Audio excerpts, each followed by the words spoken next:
The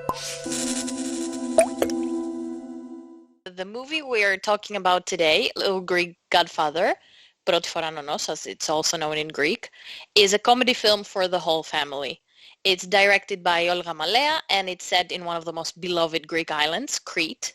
And its cast includes a lot of very popular and famous actors that are known throughout Greece, like Adonis Kafedopoulos and Eleni Kastani, among others. The movie basically is around Alex, an 11-year-old boy, the offspring of an important political Greek family, who has just recently moved from California to Greece. And Alex is asked to go to Crete to take the place of his dad as the godfather to the child of a local parliamentary candidate in an opportunity to secure ψηφαλάκια, as they say, votes from the local community, from the villagers that they visit there. So what we can say is that this movie is funny because it's true. But what do our expert teachers have to say? Because Vasily, as you know, you've seen the film, the movie uses the Cretan dialect heavily and standard Greek is hardly ever spoken. So can we still use it in the classroom as a teaching tool? Absolutely, yes. We can do anything we like, despite of the level of our students. You can adapt the material into what you like. For example, you can use if you have kids in your class, you can ask your kids to imagine new dialogue, to put some words to what they hear, to guess what people may say in those Cretan words they use.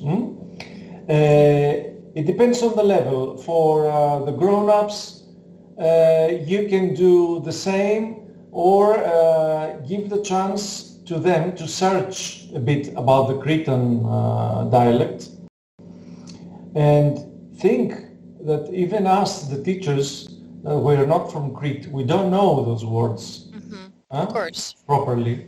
It's And not in our it was really everyday useful, let me say, that the movie was in English subtitles from Hellenic Film Society USA, because it really helped. Is, as you say, if you're not from Crete, it's really difficult to understand. We get what they say, we get it, but we imagine what they say, but it's not that tragic.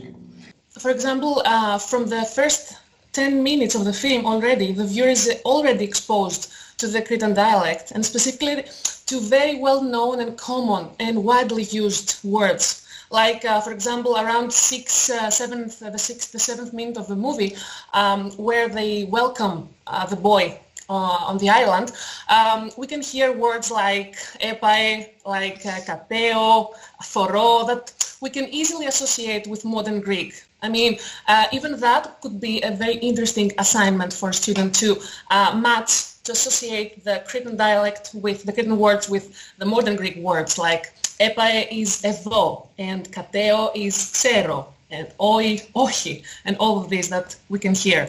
And of course, at the same time, you can also see the traditional costume of Cretans and the music that surround the dialect, and all these very effectively represent the special Cretan culture generally, right? Right, of course. Yeah. And Maria, I also know that you have some great ideas when it comes to the way we can use the rhyming couplets, these madinades, that we can hear throughout the film. It's a constant theme in the movie, as it is in Crete also. Exactly. So can you tell us a bit more about that? If I understand correctly, we can use them with younger learners as well.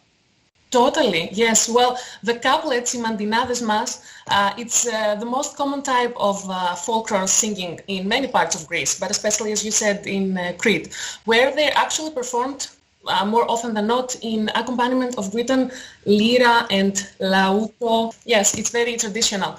And they're usually easy to understand. The traditional way is 2 lyrics of 15 syllables and that rhyme, and they usually have a complete meaning. So they actually present a message that someone wants to pass.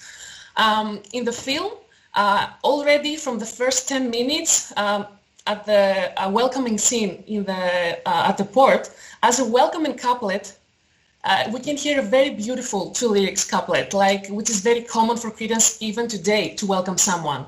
And it's going to be very interesting for our students, and they're going to understand a lot because, well, it says «Χίλια καλωσορίσατε», «Χίλια και δυο χιλιάδες», and our students are going to understand that «καλωσόρισες», «καλωσορίσατε», welcome. And they can play with the words and they can associate with their meaning and the message we want to actually pass with that. Maybe for an even advanced student, maybe we could ask to try and write a couplet himself, just to, to express something that he wants. Give it a go. Yeah, and also what is really, really interesting is that today you can find couplets for everything. I mean, a very interesting thing would be to expose our students to a bunch of couplets that you can find tons of them online, for every matter, for everything. And have them listen and try to guess what's the purpose of it, what's the meaning, what's the message, what is it for? It's for love, it's for hate, it's for friend, for a lover. I mean, you can even find a couplet for COVID, right? Right now, yeah. Of course. I also think that there are some very interesting scenes that give us a cultural insight into all the peculiarities and special characteristics of Crete and all these... Oh, sorry, Ada, but also already the couplets are very characteristic for Crete, right? And I think, and you'll tell me even more about that we can use all these cultural references, except for the language, to teach, because teaching a language doesn't only mean teaching grammatical rules and vocabulary, it also means teaching about the actual culture. For example, let's talk about a specific scene that is very culture specific when it comes to Crete. The scene where Alex is trying to deal with all this food. First of all, before we talk about it, let's have a look at the scene. Ποια καλώς μεζές.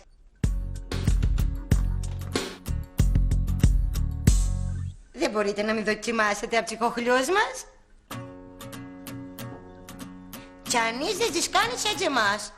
Ήτανε για το τζίρι σας. Η σάλτσα μας επήρε 3 μερόνυχτα για να γίνει.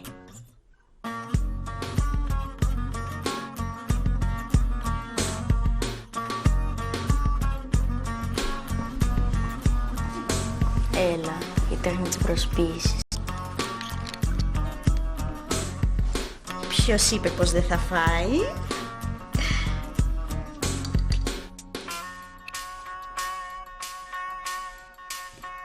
Φάε πουλάκι μου, φάε. Είναι ωραίο. Ζήτω η δημοκρατία. Ζήτω η δημοκρατία. Ζήτω η δημοκρατία. So, Vasily, what do you think? How can we use this scene in a classroom? First of all, Cretan cuisine is famous. Yes, and delicious.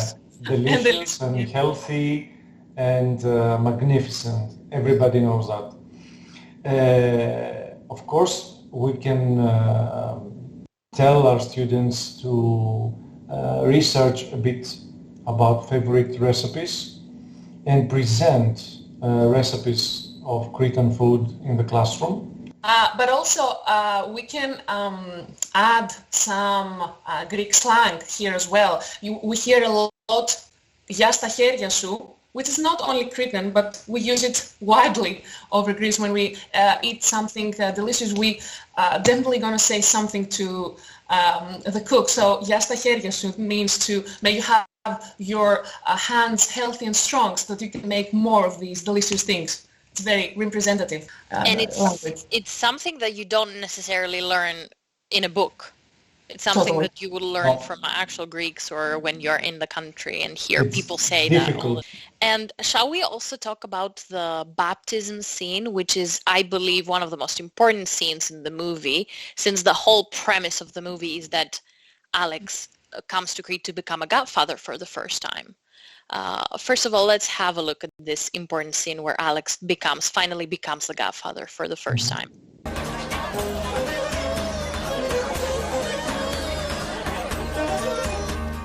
Και μίσον αυτών πρόβατων λογικών της Αγίας Πίμνης του Χριστού σου, μέλος τίμιον της Εκκλησίας σου, σκεύος υγιασμένων, ιών, φωτός και κληρονόμων της Βασιλείας σου, είναι κατ' εντολά σου πολιτευσάμενος και φυλάξας της φραγίδα άφθαστον, και διατηρήσας το χιτών αμόλυτον τύχη της μακαριότητας των Αγίων εν τη Βασιλεία σου. Μπράβο το Μητσό. Αποτάσει το σατανά και πάση της Άγης αυτού και πάση τη λατρεία αυτού και πάση της αγγέλης αυτού και πάση την πομπή αυτού. Απετάξω σατανά. Απεταξάμι. Πιο δυνατά. Απετάξω σατανά. Απεταξάμι. Απετάξω σατανά. Απεταξάμι.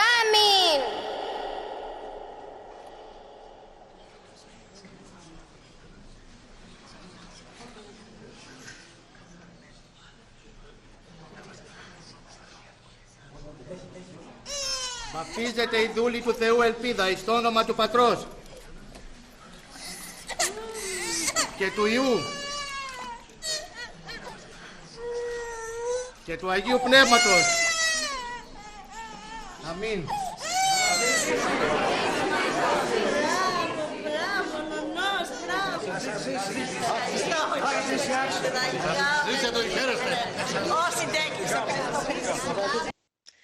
I have a feeling that you're going to tell me that this scene is a scene of great interest for a lover of Greece and Greek culture.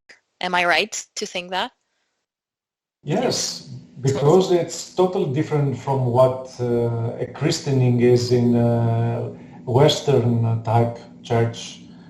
First of all, some of our students, wouldn't even know about this church thing, the baptism, which is a very big deal for Greeks. It's a very big deal. We would start by defining what is baptisi, ononos, inona, all that happens during the baptism, and of course let them understand what's the purpose of it and how culturally it means something to us, not only religiously but culturally, and all We stuff. can even ask our students to compose an invitation and go through the vocabulary of the invitation. Right? That's a very good one. interesting. Yeah. How to use the proper vocabulary and And how this to read an invitation. Exactly, and this is not for advanced students. Students can be exposed to that very early. I think what we should also say, which is something we've said before, is that you should choose movies that you like and movies that interest you in order to make this very important exposure to the Greek language feel more fun and less like homework. Exactly. Yeah. Well said.